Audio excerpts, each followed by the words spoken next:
Having enough working capital makes a big difference to how you manage a project because it facilitates less volatility in your decision making and allows you to keep things moving. You are listening to the Property Developer Podcast, your home for tips, ideas, and inspiration to help take your developing to the next level. Now here's your host, Justin Gehde.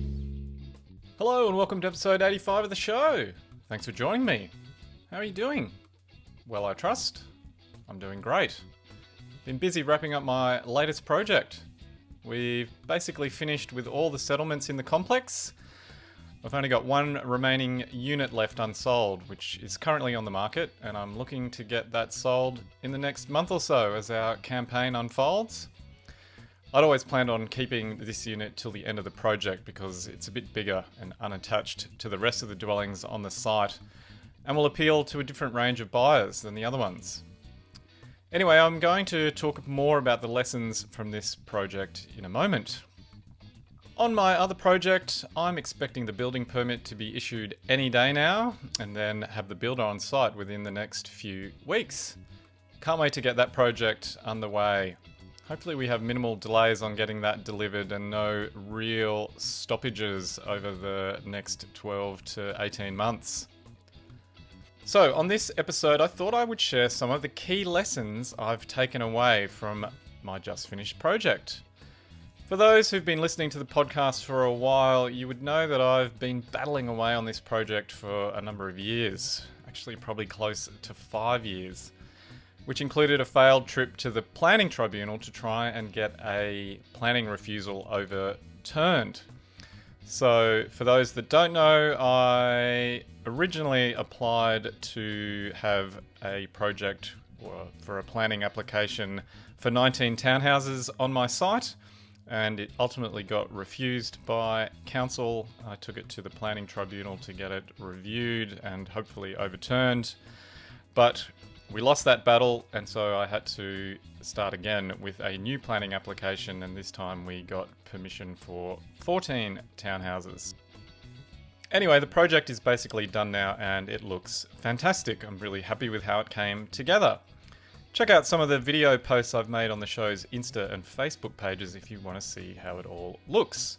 I'm very proud of the finished product, and the buyers who've moved in are also delighted with their new homes. So that's all exciting and gratifying.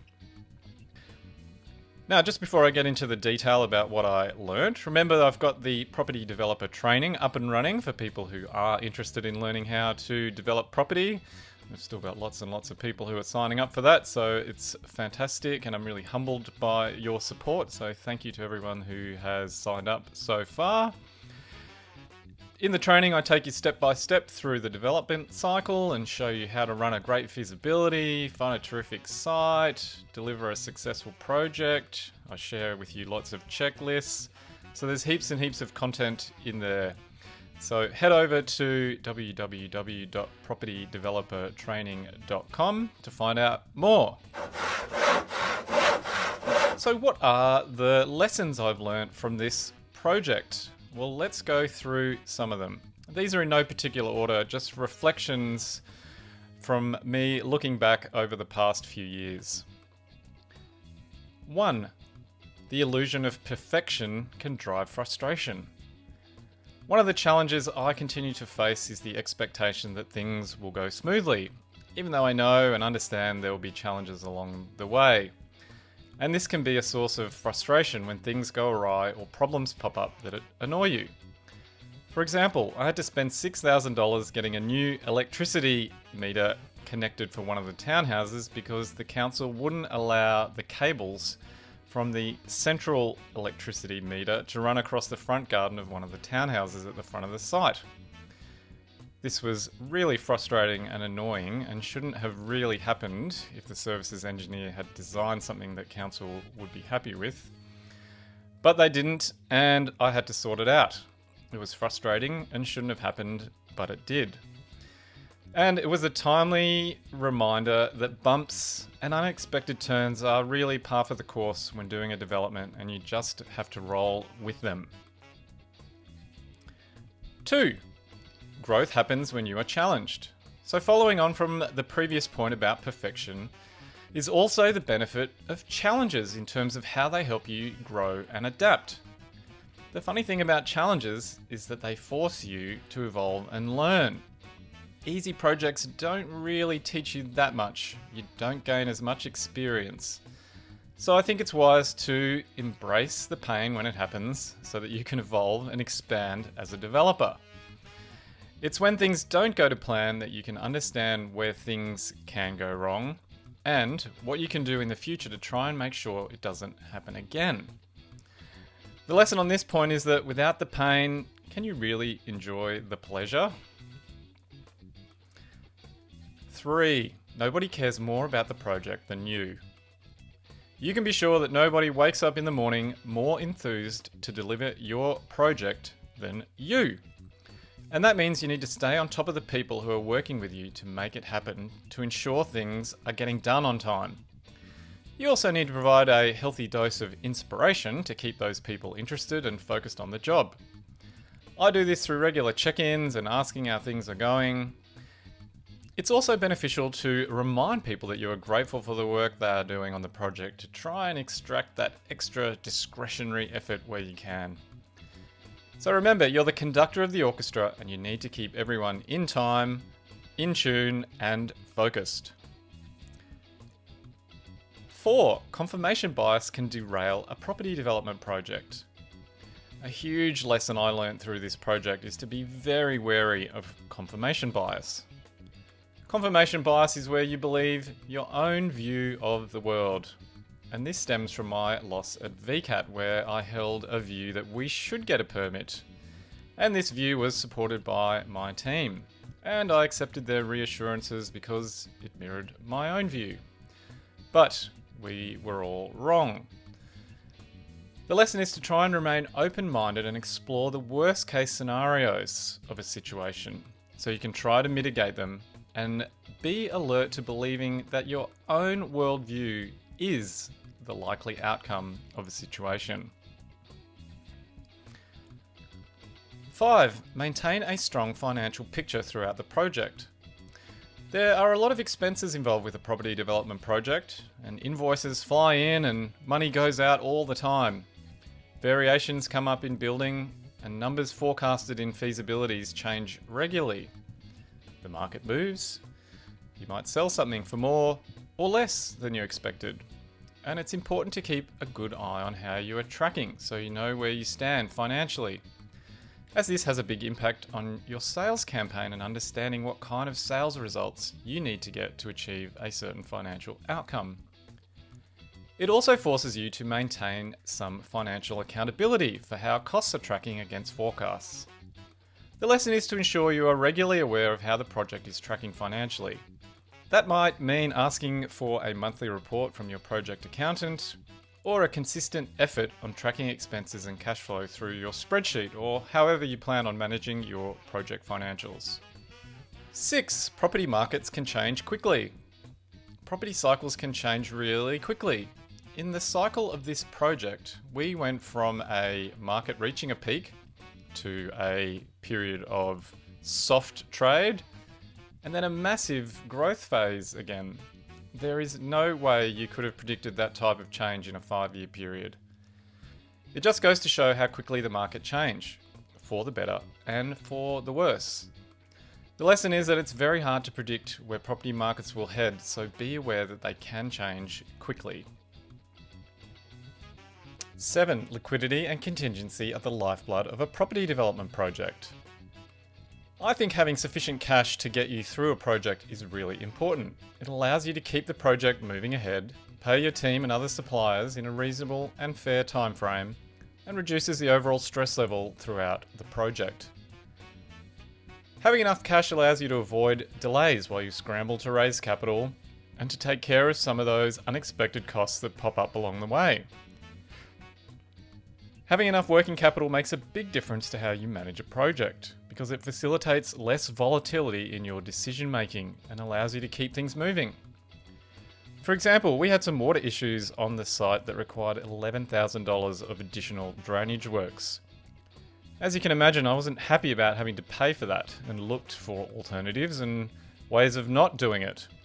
But ultimately, there was money in the contingency for that exact type of situation. The works got done and paid for. So, the lesson here is a timely reminder to have enough cash ahead of each stage of a project so you can keep things moving along. 8.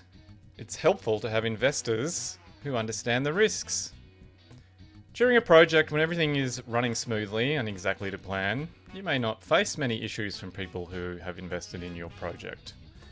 But when things don't go exactly to plan, that's when it pays to have ensured your investors and stakeholders are educated about the risks of a project and what can happen along the way.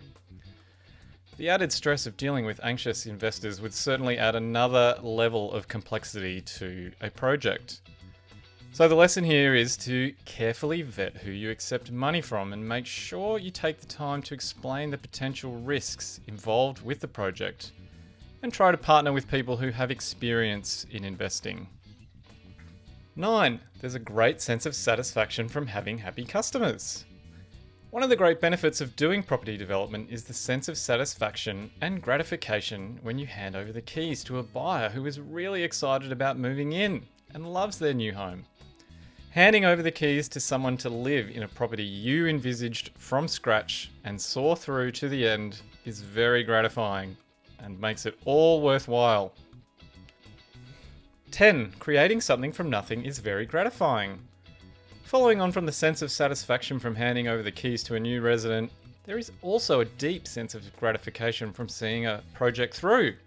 From the simple idea of doing a development project, through finding a site, acquiring it, getting a permit, building, and finally handing over the finished properties.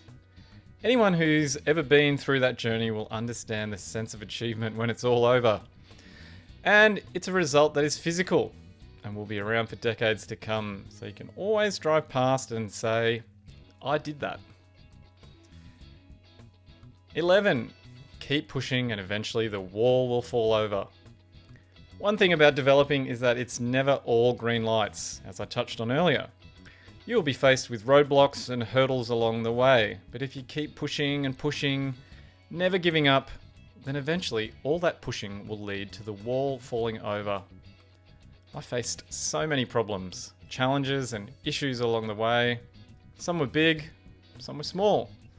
But at each point, you just need to identify what the real issue is and sort it out.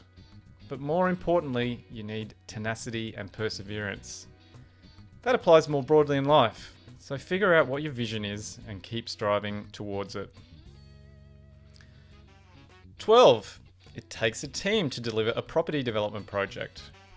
There is a big team of people required to deliver a project. It's actually astonishing when you sit down and think of all the people affected by your project. And you need the help of people at each stage along the way. Now, some team members will disappoint you, others will exceed your expectations. But make sure you stay on top of the quality of work they are producing on your behalf by always checking it.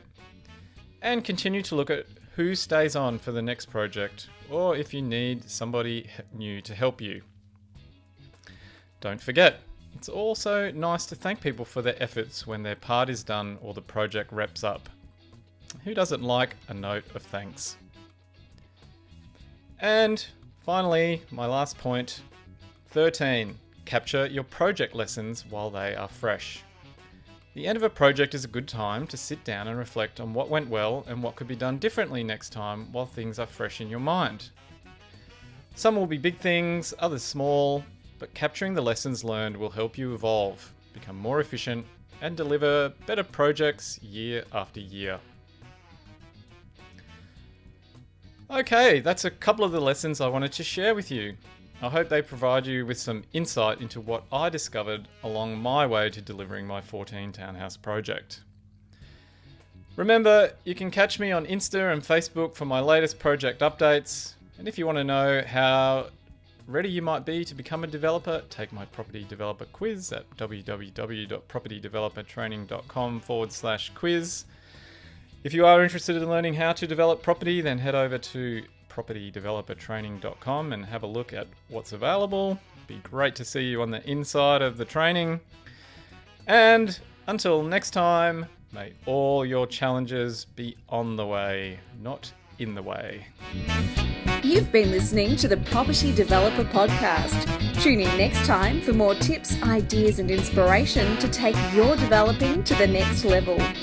For more developing love, make sure to visit propertydeveloperpodcast.com.